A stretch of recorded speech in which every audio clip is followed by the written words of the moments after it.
ಕರ್ನಾಟಕ ರಾಜ್ಯದ ಹವಾಮಾನ ಮುನ್ಸೂಚನೆ. ನಾನು CS ಪಾಟೀಲ್, ವಿಜ್ಞಾನಿ, ಹವಾಮಾನ ಇಲಾಖೆ, ಬೆಂಗಳೂರು. ನಾನು ಮುಂದಿನ 7 ದಿನಗಳವರೆಗೆ ಕರ್ನಾಟಕ ರಾಜ್ಯದ ಹವಾಮಾನದ ಮುನ್ಸೂಚನೆಯನ್ನು ಸಂಕ್ಷಿಪ್ತವಾಗಿ ವಿವರಿಸುತ್ತೇನೆ ಎಂದು. ಕರಾವಳಿ, ಉತ್ತರ ಹಾಗೂ ದಕ್ಷಿಣ ಒಳನಾಡಿನ ಜಿಲ್ಲೆಗಳಲ್ಲಿ ವ್ಯಾಪಕವಾಗಿ ಮಳೆಯಾಗಿದೆ.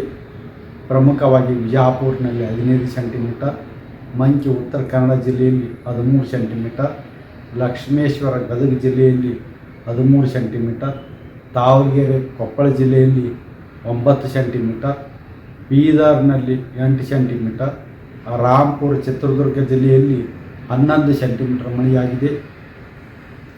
ಈಗಿರುವ ಹವಾಮಾನದ ಸಿನಾಪ್ಟಿಕ್ ಸ್ಥಿತಿ ಏನೆಂದರೆ, ಪೂರ್ವ ಪಶ್ಚಿಮವಾಗಿ ಶಿಯರ್ ಝೋನು 12 ಡಿಗ್ರಿ ಉತ್ತರ ಅಕ್ಷಾಂಶದಲ್ಲಿ ಕರ್ನಾಟಕದ ದಕ್ಷಿಣ ಒಳನಾಡಿನ ಜಿಲ್ಲೆಗಳಲ್ಲಿ 3.1 ಮತ್ತು 7.6 ಕಿಲೋಮೀಟರ್ ಎತ್ತರದ ಮಧ್ಯದಲ್ಲಿ ಇದೆ.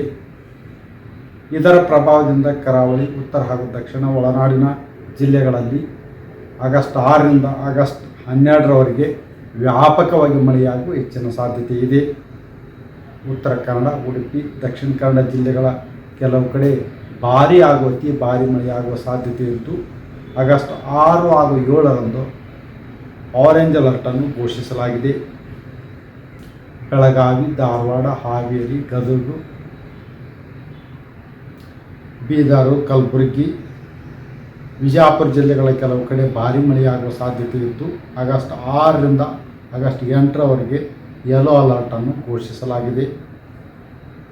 ಶಿವಮೊಗ್ಗ, ಚಿಕ್ಕಮಗಳೂರು, ಹಾಸನ, ಕೊಡಗು, ಚಿತ್ರದುರ್ಗ, ದಾವಣಗೆರೆ, ಬಳ್ಳಾರಿ, ವಿಜಯನಗರ, ತುಮಕೂರು, ಬೆಂಗಳೂರು, ಕೋಲಾರ, ರಾಮನಗರ, ಚಿಕ್ಕಬಳ್ಳಾಪುರ, ಮಂಡ್ಯ, ಮೈಸೂರು ಹಾಗೂ ಚಾಮರಾಜನಗರ ಜಿಲ್ಲೆಗಳ ಕೆಲವು ಕಡೆ ಭಾರೀ ಮಳೆಯಾಗುವ ಸಾಧ್ಯತೆ ಇದ್ದು, ಆಗಸ್ಟ್ 6 ಹಾಗೂ 7ರಂದು ಯೆಲ್ಲೋ ಅಲರ್ಟನ್ನು ಕೊಡಲಾಗಿದೆ. ಬೆಂಗಳೂರಿನಲ್ಲಿ ಆಗಸ್ಟ್ 6ರಿಂದ ಆಗಸ್ಟ್ 12ರವರೆಗೆ ಮಳೆಯಾಗುವ ಹೆಚ್ಚಿನ ಸಾಧ್ಯತೆ ಇದೆ. ಕರ್ನಾಟಕ ರಾಜ್ಯದ ಹವಾಮಾನ ಮುನ್ಸೂಚನೆ. ನಾನು CS ಪಾಟೀಲ್, ವಿಜ್ಞಾನಿ, ಹವಾಮಾನ ಇಲಾಖೆ, ಬೆಂಗಳೂರು. ನಾನು ಮುಂದಿನ 7 ದಿನಗಳವರೆಗೆ ಕರ್ನಾಟಕ ರಾಜ್ಯದ ಹವಾಮಾನದ ಮುನ್ಸೂಚನೆಯನ್ನು ಸಂಕ್ಷಿಪ್ತವಾಗಿ ವಿವರಿಸುತ್ತೇನೆ ಎಂದು. ಕರಾವಳಿ, ಉತ್ತರ ಹಾಗೂ ದಕ್ಷಿಣ ಒಳನಾಡಿನ ಜಿಲ್ಲೆಗಳಲ್ಲಿ ವ್ಯಾಪಕವಾಗಿ ಮಳೆಯಾಗಿದೆ.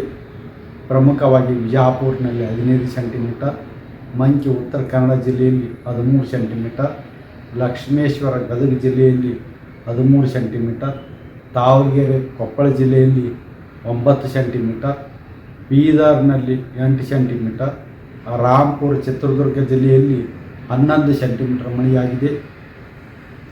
ಈಗಿರುವ ಹವಾಮಾನದ ಸಿನಾಪ್ಟಿಕ್ ಸ್ಥಿತಿ ಏನೆಂದರೆ, ಪೂರ್ವ ಪಶ್ಚಿಮವಾಗಿ ಶಿಯರ್ ಝೋನು 12 ಡಿಗ್ರಿ ಉತ್ತರ ಅಕ್ಷಾಂಶದಲ್ಲಿ ಕರ್ನಾಟಕದ ದಕ್ಷಿಣ ಒಳನಾಡಿನ ಜಿಲ್ಲೆಗಳಲ್ಲಿ 3.1 ಮತ್ತು 7.6 ಕಿಲೋಮೀಟರ್ ಎತ್ತರದ ಮಧ್ಯದಲ್ಲಿ ಇದೆ.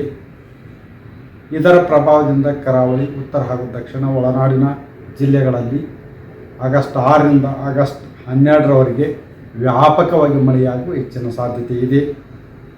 ಉತ್ತರ ಕನ್ನಡ, ಉಡುಪಿ, ದಕ್ಷಿಣ ಕನ್ನಡ ಜಿಲ್ಲೆಗಳ ಕೆಲವು ಕಡೆ ಭಾರೀ ಹಾಗೂ ಅತಿ ಭಾರೀ ಮಳೆಯಾಗುವ ಸಾಧ್ಯತೆ ಇದ್ದು, ಆಗಸ್ಟ್ 6 ಹಾಗೂ 7ರಂದು ಆರೆಂಜ್ ಅಲರ್ಟನ್ನು ಘೋಷಿಸಲಾಗಿದೆ.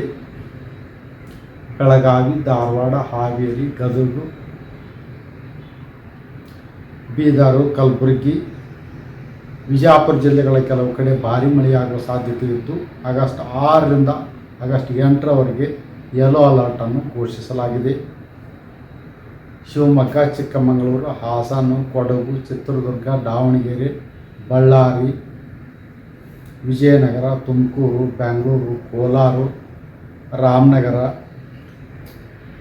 ಚಿಕ್ಕಬಳ್ಳಾಪುರ, ಮಂಡ್ಯ, ಮೈಸೂರು ಹಾಗೂ ಚಾಮರಾಜನಗರ ಜಿಲ್ಲೆಗಳ ಕೆಲವು ಕಡೆ ಭಾರೀ ಮಳೆಯಾಗುವ ಸಾಧ್ಯತೆ ಇದ್ದು, ಆಗಸ್ಟ್ 6 ಹಾಗೂ 7ರಂದು ಯೆಲ್ಲೋ ಅಲರ್ಟನ್ನು ಕೊಡಲಾಗಿದೆ. ಬೆಂಗಳೂರಿನಲ್ಲಿ ಆಗಸ್ಟ್ 6ರಿಂದ ಆಗಸ್ಟ್ 12ರವರೆಗೆ ಮಳೆಯಾಗುವ ಹೆಚ್ಚಿನ ಸಾಧ್ಯತೆ ಇದೆ.